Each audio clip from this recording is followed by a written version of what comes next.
How safe do you feel cycling on the streets of Toronto? I'm Nitish Bissonauth, and a new Forum research poll shows that 2/3 of Torontonians don't think the streets are safe for cyclists. I can see where they're coming from. I mean, I've had a few close calls. You have to share the bike lanes with like buses, and it's kind of difficult for, it's such a big vehicle. You know, when the cars open the doors without looking, that's happened to me twice already, so. Twice? Yeah. It appears these cyclists aren't the only ones who fear for their safety while on the streets of Toronto. A new Forum research poll found that about 67% of Torontonians said they do not believe roads are safe for those riding bicycles. And nearly 25% said roads are not at all safe for cyclists.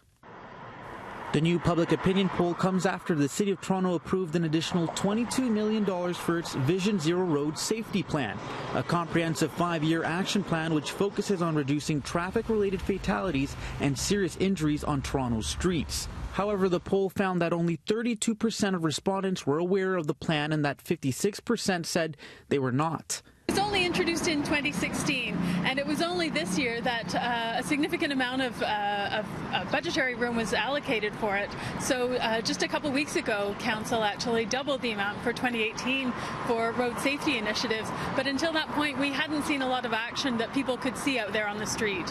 Action that is needed after 4 cyclists died in Toronto in the first half of 2018.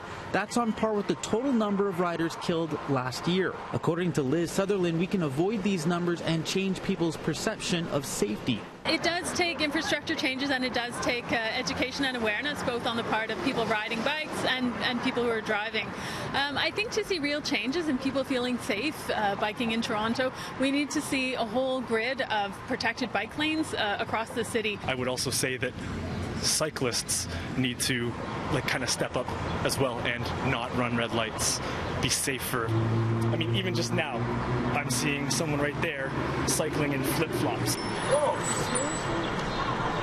I think informing bikers as well as drivers about the rules of the road for bikers, I think would be a good first step. I think it should be a part of the driving course. If the cars also adhere to the bike lane rules, I think we'd have a safe ride. Now, the Forum research poll was conducted by randomly selecting 2,521 people in Toronto on June 29th and 30th. Now, it's believed to be fairly accurate. It has an accuracy of plus or minus 3 percentage points, and it's accurate 19 out of 20 times. Nitish Bissonauth, City News.